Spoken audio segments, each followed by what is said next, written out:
What's going on, everyone? It's me, Lone, back with another edition of Fallout 3 Secrets Explored. First and foremost, I want to thank you for the last video. The reception to that video was so overwhelmingly positive, it actually took me back just a little bit. It's always really scary uploading a video for the first time in several months when you haven't done so, to know what people are going to think, whether you're going to get a ton of unsubs, but thankfully, it was certainly not like that at all. You all really enjoyed the video, whether it was the style of the video or the content that I covered, and I want to keep producing them because I did actually enjoy making the last video, and I said this is something that I think I can get really passionate about, and if you guys enjoy these videos, then that's all I can really hope for. And if you came from that previous video, which if you haven't watched it, it's linked in the description below, you'll know that we covered the secrets in both Vault 101 and also Springvale. But in today's episode, we're going to be taking on what's arguably our very first big task in this series, Megaton. Megaton's the first big town that most players are going to be encountering in the game, so I do want to take my time and dedicate an entire episode to this town because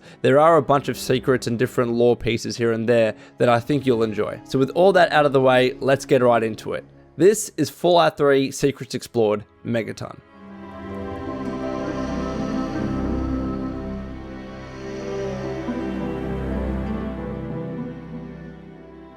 Alrighty, so we're at the front of Megaton, but the first secret I want to show you guys is not actually inside the town, it's just behind it. So we're going to head that way right now, and I'll show you what I mean. Alrighty, so we're heading towards the back of Megaton like I said, and I'm not sure how many of you actually noticed this, but this rock here is actually not a regular rock, it's a hollowed out rock, and inside of it there's a bunch of helpful items that can help you, especially earlier on in your journey. Now normally you might not notice this rock because it looks like any other rock. Yes, there are 3 trees here, but aside from that, you know, there's no real indicators of what's inside or if there's anything actually irregular with that area. There are trees everywhere, so there's nothing explicit to tell you, hey, this is actually super useful for you. But yes, inside of the rock there's a bunch of items that you can obtain. So 308 caliber rounds, a sniper rifle, a stealth boy, 2 stim packs, and a note which actually explains what this hollowed out rock is all about. So we're going to open this note, and it says the following. S. Here's that stuff you wanted. If anyone asks where you got it, say it was a gift from your grandma. Happy hunting, E.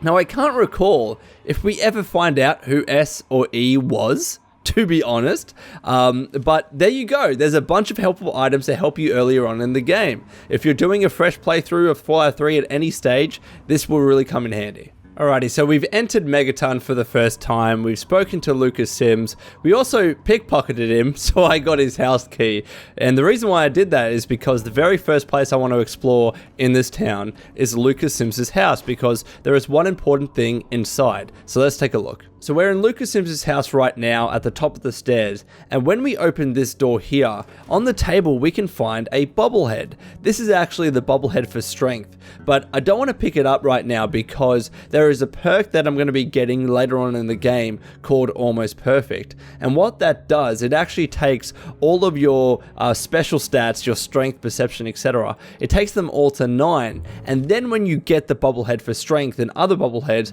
it'll finish it up and to take it to 10. So that means by the end of the game, roughly, you can have all of these stats at 10. But if you take this bobblehead now, yes, it will increase your strength by 1, but also it's going to reduce the utility of that perk because you can never increase it beyond 9 once you obtain the perk. So that's always a tip that I will give to players when they play this game. Never take these kinds of bobbleheads. Yes, take the other ones that are related to skills, but when it comes to your special, don't do it. Wait until you get Almost Perfect, then pick them up, and then you'll have 10 special stats across the board.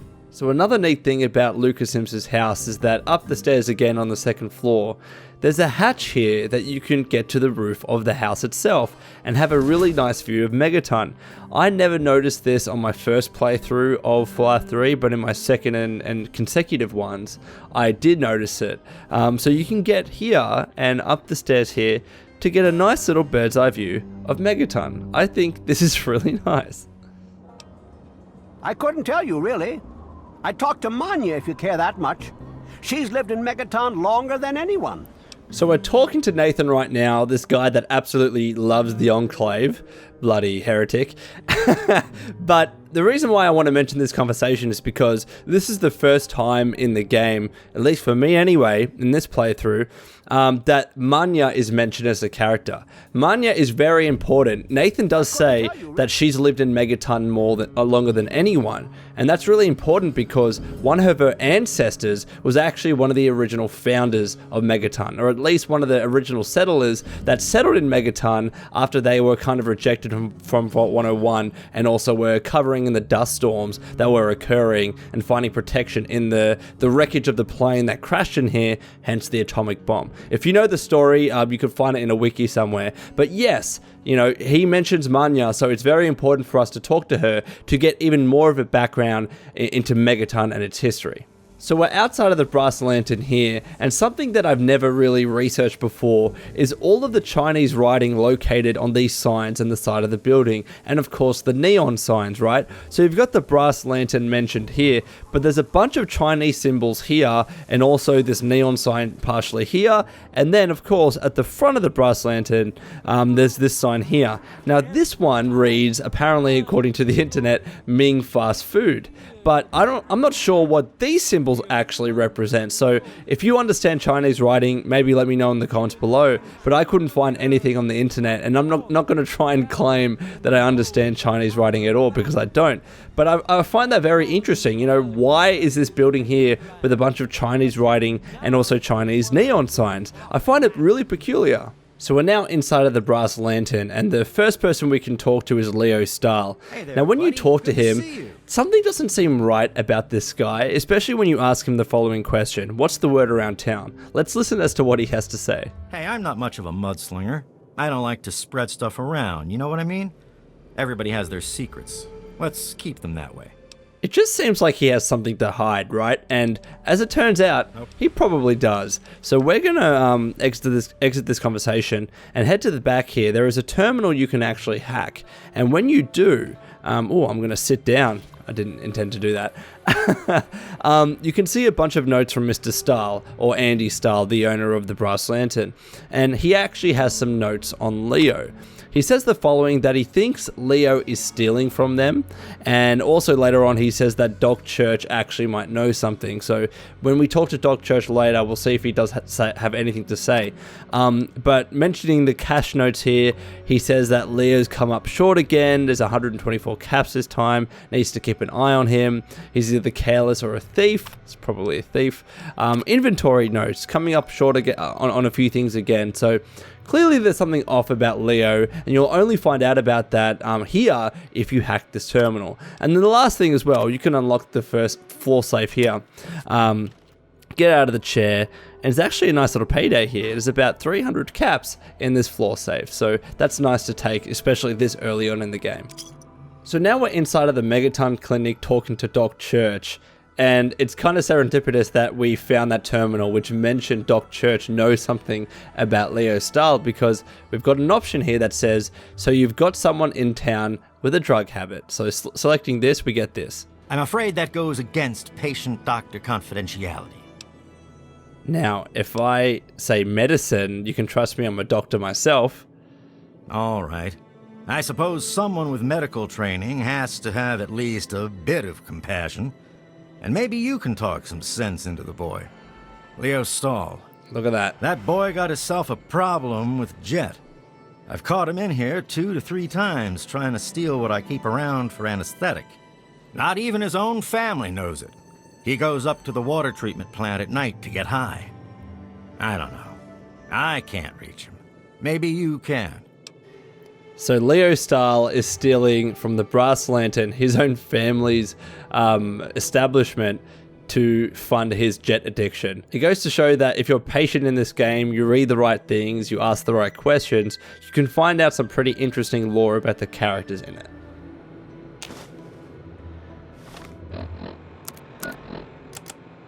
Hey, Doc. I'm only sharing this with you because you seem like someone we can trust. Have you heard about the synthetic men they make up north in the Commonwealth? Well, the rumors are true. They're called androids. They're men like us, just made out of different parts. I know one of these androids. He's looking for a trustworthy doctor to perform some facial surgery. Can you do it? Do you know someone who can? Also, Do you know anyone who's really a whiz with computers? I don't remember this, that you can activate the Replicated Man quest so early on in the game. I just cannot recall it. So you pick up the wanted, trustworthy surgeon holotape here, and it activates the Replicated Man. I can't remember this ever. That's pretty cool. It's neat to know. And following on from the Replicated Man holotape, when you listen to it, it actually opens up a brand new dialogue option with Doc Church that wasn't there before. So when we talk to him now, you'll see there's a brand new option here at the start which says, "Do you know anything about some android who needed a surgeon?" And he responds with the following. Some VIP from up north looking for surgery and computer expertise. I don't pay attention to that crap, and neither should you. I think that's a pretty neat touch. I never actually noticed that before, because again, I didn't realize you could start Replicated Man so early on, let alone get an additional dialogue option with Doc Church. So here's a funny detail I never noticed before. So as you know, the Children of Adam reside in Megaton, and that's what they call themselves, the Children of Adam. But there's a sign here which refers to them as the local cult. I absolutely love that. I wonder if they care about that sign, if they care about being called a cult. I'm sure they would have something to say. Alrighty, so we've been recording for a little bit. I'm going to take a break. We're going to come back another day and finish this off because there's a lot to explore at Megaton, and I need to get some sleep. So let's come back another day. Okay, so we're back a day later and we're inside Crater Site Supply talking to Moira Brown. And because we picked up the holotape inside of Doc Church's building, we actually have a different dialogue option pop up for Moira Brown. And it says the following: "What do you know about the android from the Commonwealth?" And she'll give this answer and also give us another holotape. So let's take a look. Have you heard the so-called android recording? It sounds like an ordinary man. Here's a spare copy of that old holotape. It's a hoax for sure. So this is giving us more information about the Replicated Man quest. So let's get out of this conversation and we'll listen to what it actually has to say. Again, I didn't realize that you can have this quest activated and get all these holotapes so early on. Maybe I did it years ago and I just forgot, but it's a nice kind of thing that's popped up. If you're listening to this recording, it is because you're believed to be trustworthy. I hope that is the case because this recording puts us both in danger. I'm escaping from the Commonwealth. I'm an android, a synthetic man, a slave. The men hunting me are ruthless and will stop at nothing to retrieve their property. I need to find a doctor in the wasteland to perform facial reconstruction. I also need someone who knows a great deal about computers. I need to have my memories erased and my face altered to look like someone else. So this holotape here is from the android himself, and we can go into more detail about him later on when we get to Revit City. But this differs from the previous holotape that we picked up, which was by someone else that was trying to protect the android, but asking for similar things. You know, they need a surgeon to reconstruct his face, they need someone that's smart with computers to erase their memory, etc, etc. So again, it's nice getting a lot of these details about the Replicated Man so early on in Megaton. And to quickly follow up, after listening to that holotape and talking to Moira Brown again, you get another dialogue option that pops up. So let's take a listen to this one. I guess they sent those tapes to lots of people, especially people like me who are interested in technology. Boy, I wish androids were real though.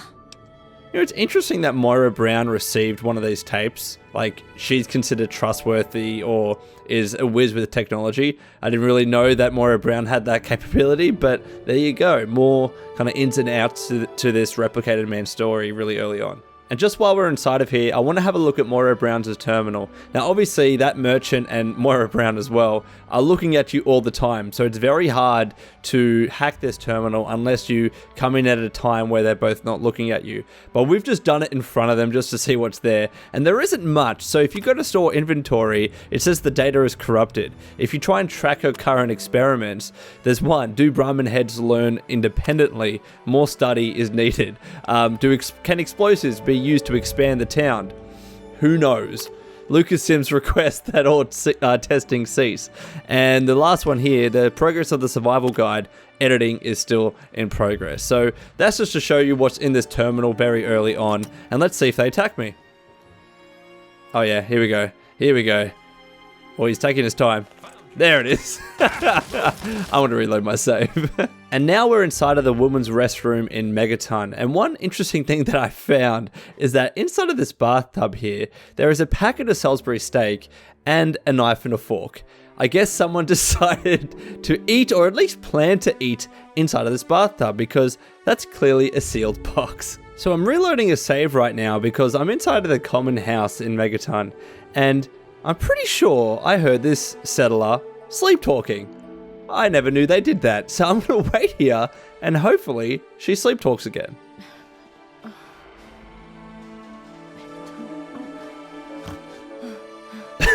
She did! She slept talk. She said Megaton in her sleep. Awesome.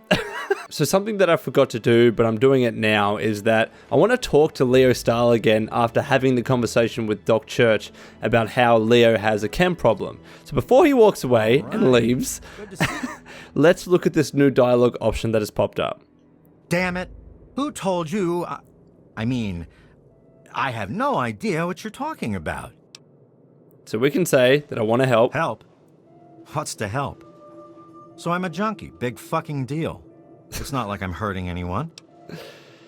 So let's see if this speak check can work. Damn it. So maybe if I ask him to hook him up. Hook me up, sorry. Just please, don't tell Andy or Jenny. And don't ask me about it when I'm at the Brass Lantern. Sure. I'll only sell to you when my shift is over. Meet me in the water treatment plant if you need something. So, we got a note from Leo, and he says that we can get chems off of him at the water treatment plant. I think he might have a stash there. So next up is the water processing plant. We haven't had a look at this yet, and it's also good because it's nighttime. So let's see if Leo is going to follow up on his offer to us. Well, here we go. Leo's right here, so let's have a chat with him. God damn it. Can't you leave me alone? What do you want? You offered me chems. Can you hook me up? Yeah, sure thing. So from here, we can buy chems from Leo. I think that's pretty sweet. But what's even funnier is that he does it in the presence of Walter. Like, he doesn't really care that Walter's around, but he does care that his family is around. So there you go. If you didn't know that you can buy chems off Leo and Megaton, now you do. So now we're outside of Nathan and Manya's house, and in the other recording I mentioned that Manya was someone that was really important to talk to because her ancestors were involved in the foundation of Megaton. So she has a lot of interesting info about the history of Megaton and how it became to be. So let's talk to her and see what she has to say. Hello, Manya. What do you need? What do I need? I had some questions about this town's history. I can tell you just about anything you want to know, honey. Megaton's history ain't no secret. Alrighty, so tell me what the place is made of. Long ago, before the war, there used to be machines. They were like buses, but they flew through the sky, taking people anywhere they wanted to go. You didn't have to walk, you just went to the air station, bought a ticket. I love how she's talking and about took to the airplanes without skies. specifically mentioning the word Anywhere in airplane. the world, you just up and flew there. Thank you, When Manya. the war happened, the machines started dropping from the sky. Everyone around here thinks that the bomb made the crater, but it didn't. The crater provided good cover from the dust storms, and when my daddy and the rest of the town decided to build the walls, they used what they had. So interesting notes here. First of all, the crater that was created wasn't by the bomb. It was actually by the plane that crashed from the sky. Second of all, the crater itself provided good protection against dust storms, which is how those early settlers survived, and then they started building from there. So why didn't they move the bomb? Some of us wanted to, but the Church of Adam was just getting its start then. We needed their help to build the walls and clear the wreckage. If we'd have tried to move the bomb, they would have refused to help. Besides, a lot of people just wanted to leave it alone. It didn't seem to be hurting anything, and who knows what would happen if we messed with it. So that explains why the children of Adam are still in the town and why they won't leave, and also why the bomb is still there. They needed their help, and now they're just so entrenched in the town that they just don't leave. So there are a lot of parts here for just one machine. So this explains how Megaton was created and actually constructed. Good eye. You're right, honey. There are. There was an air station a couple of miles from here. It had been stripped of everything except the planes. My daddy got a bunch of people together to go out there, break apart the machines, and drag back what we could use. It took them a couple of months. You can't even tell where the air station was anymore. The wasteland just took it back. That's really interesting, and it would be cool to actually see what that air station looked like before they stripped it for parts. But at least we know now where Megaton got all of its parts, and it's interesting to think of, like, think of the Brass Lantern, for example. You know, that air station likely would have had those Chinese neon signs that now are hung up outside of the Brass Lantern. So now I want to ask her how the town started. Well, originally, it started as a hole in the ground. My pappy talked about how his father and the original settlers just hid in this crater. It was enough to keep them safe from the dust storms. When things cooled down and people started wandering into the wastes, some stayed behind. The wanderers started coming back here to trade their stuff. By the time my pappy was born, the town was a full-on trading center. Pappy got rich on the caravan routes and eventually convinced the others to build the walls to hold off the raiders. I just love that information, by the way. Like, they literally lived in a crater. I couldn't only imagine how funny that would look. But why did they build the walls? Well, the raiders, for one. Once the town got big enough, they'd wait until the traders and their guards were away. They'd come in and clean us out. Now, That's rough. super mutants, they were a whole other breed of problem. They'd kill us if they had to, but mostly they tried to drag people away, alive. So Yeah, they'd do that. eventually my father did something about it. Him and a few others organized the traders and the citizens and built the walls. So we're pretty safe now. Still, I wish those Brotherhood of Steel fellers hadn't hit on such hard times. They really helped keep the wolves at bay. So that's interesting there. Like, first of all, obviously they built the walls using the parts from the air station nearby to protect against raiders and super mutants. But she just mentioned as well that the Brotherhood of Steel helped them in that endeavor. They helped keep at bay the super mutants and the raiders. So that's really cool. Brotherhood of Steel actually helped in the creation of Megaton. That's awesome. So it was just a collection of traders in the beginning. Not at first. It was a collection of people trying to get into the vault, people worshipping the bomb, and a few other refugees. Then the traders came. Now the caravans take care of most of the trading, but before they were set up, it was all Megaton. I worked on the caravans with my father for a while. That's how I met that worthless bag of liver spots I call a husband. She clearly loves her husband. I love that reference as well, that a lot of these early settlers tried to get into Vault 101, and as you know, no one was getting inside of Vault 101, but yes, people did leave Vault 101, like we did. So I like this option here because it talks about the history of some of the main people in Megaton and where they came from, very briefly, but it does give that context. Oh, they come from all over, you name it. The Stahl family grew up out east somewhere. Lucy's from some little settlement to the north. Billy doesn't really talk about where he's from. Doc Church used to live in Rivet City. Well, there you go. Jericho, well, let's just say that men can change. Yep. I hope. Jericho used to be a raider, if you didn't know that. That's awesome. And I think that's all the really interesting information here that I wanted to gather. So that was a great conversation with Manya. So now we're actually inside of Nathan and Manya's house, and we found another replicated man-related holotape. So let's take a listen as to what this has to say. The android's decided on extreme measures. He knows all the techniques of the retrieval trade, and is afraid facial reconstruction isn't enough. He wants his memories erased and replaced with new ones. I don't know how that's gonna work. Start asking around for trustworthy tech heads.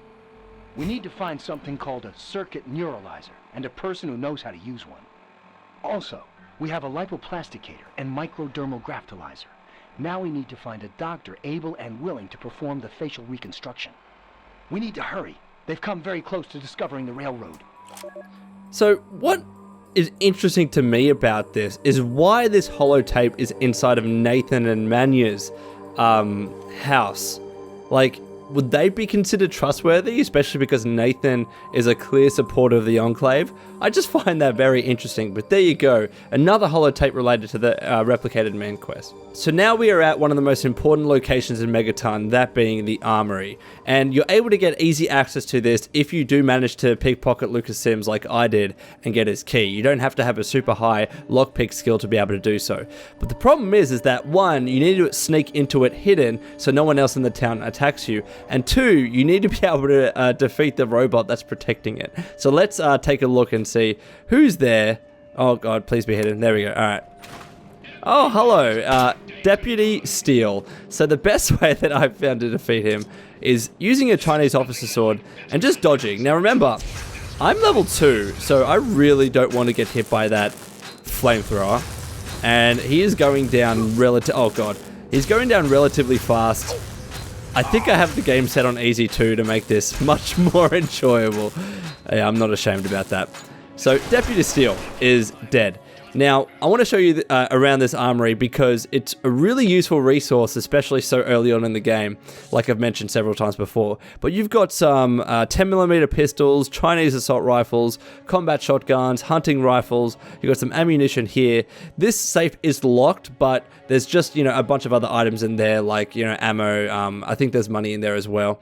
And this terminal here, it is locked as well, but when you access it, you're able to disable Deputy Steel and also Deputy Weld, which is pretty cool. Obviously, the intention is if you had a high enough skill, and you were fighting Deputy Steel, especially on a harder level, you'd be able to unlock this and turn him off very quickly. So that's really cool.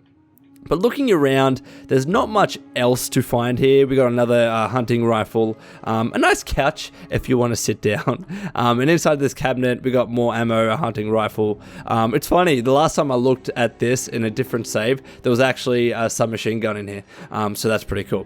But yeah, this is Megaton's elusive armory, one of my favorite places in this town. So now another important location inside of Megaton is Moriarty's saloon, of course. Now I could enter via the front door, but I want to sneak into the back because there's a terminal there that I want to hack because there's some really interesting information about some of the characters inside of the town. So let's get inside this way and we'll see what we can find. So now we've successfully hacked Moriarty's terminal by picking the lock to his cabinet, which had his password inside. Not very smart, Colin. But he has a bunch of tabs about both people living in the town, the residents, and also some visitors. Starting with the visitors, mentioning Mr. Burke here, he says that he's a weirdo. One day he just comes in out of nowhere, tells me he's waiting for an opportunist to come through, and funnily he says, as long as he pays for his drinks, he can stay here until that damn bomb explodes in the center of the town for all I care. It's funny because that's what Mr. Burke wants, right? He actually wants the bomb in the middle of Megaton to explode. So it's quite funny that Moriarty mentions that in this log here. But of course he talks about James from Vault 101 as well. So I'll read this verbatim. So out of nowhere, James came back to Megaton. Since he stayed here before, he asked me where the hell he could get a lay of the land and find out what's going on in the world. I told him about Galaxy News Radio in the ruins of DC and that guy 3Dog. Then like that, he was gone again. I remember the first time he showed up almost 20 years ago. I never expected someone to actually want to be able to get into a vault, but he must have had his reasons. He had his kid with him, some baby that wouldn't shut the fuck up. Normally I would have kicked someone like that out of my place, but he had a way with words. Then like that, he ducks into Vault 101 and he's gone for almost 20 years. Nice guy, I guess, but he never spends enough caps. So nice background about James here. Obviously the big thing that yes, James had been in Megaton before. He wasn't, originally inside of Vault 101, but then he went in there and they stayed there for 20 years and then you're born and then the whole story kind of proceeds from there. So this is an alternative way to get around paying Moriarty for caps to tell you where James is and that he head to GNR. But yeah, I really love reading this background information about James. And now the really juicy stuff. Colin keeps a bunch of really suspect information about some of the residents, so effectively he can blackmail them later. So when he talks about Jericho, he talks about a bad event that took place with the Jenny Stahl, and he says that if Jericho ever tried to pull shit with me, that the incident with Jenny Stahl will go public. So he's got something bad on Jericho. He also knows that Leo is a junkie as well, and also he tries to make it with Nova, who slapped him silly after he didn't want to pay. And he also kicked him out myself, but he staggered out of here. That guy just may be the straw I need to break Andy's back. Wow, nice work, Colin. Andy Stahl, he doesn't like Andy, obviously. Says he's a real piece of work because he opened a bar in his town, the Brass Lantern, of course, saying he's up to something. I'm going to have to think of a way to reduce his business. For now, he has a secret weapon, which is Nova, right? And then Billy Creel. That Nuka-Cola swilling prick, parading his little daughter Maggie around for all to see like a proud father. Yeah, right, found her wandering the wasteland my left arse cheek. I bet old Billy fed Maggie's parents that buckshot sandwich himself, whoa, then added the little girl to his trophy collection in that shithole he calls a home. I better keep my eye on him. Wow, that is really mean, Colin. So now Doc Church, here's an interesting one for you. He says that Church thinks he's a freaking badass, but he actually knows something about Church. He beforehand was a medic for the slavers at Paradise Falls. And if people had known about that they'd run his sorry ass right out of town. But I think I'll keep that little nugget tucked away for later use. And it's funny because we just talked to Manya before, who said that no, Doc Church was from Rivet City. So that's obviously the lie that Doc Church has been telling other people in Megaton, when in reality, Colin knows the truth, that he used to be a medic for slavers. So I think that's pretty interesting information. And after all of that, we have the deed and the key to our house in Megaton. There's not much to find in here initially. Of course, there are decorations you can buy from Moira Brown, which sometimes add really interesting items to the house, which is really cool. But of course, the big thing inside of your house is Wadsworth. The thing I always wondered is, who did Wadsworth belong to beforehand? And did he just kind of like live in this house locked until someone like myself came to see him and to talk to him? I think that's pretty funny. Alrighty, Wastanders, that's all from me. Please let me know if you enjoyed this video in the comments below. If I missed out on any secrets inside of Megaton, I would also love to know about those in the comments. And until next time, this has been the Lone Vault Wanderer. Please take care of yourself and would you kindly keep fighting the good fight.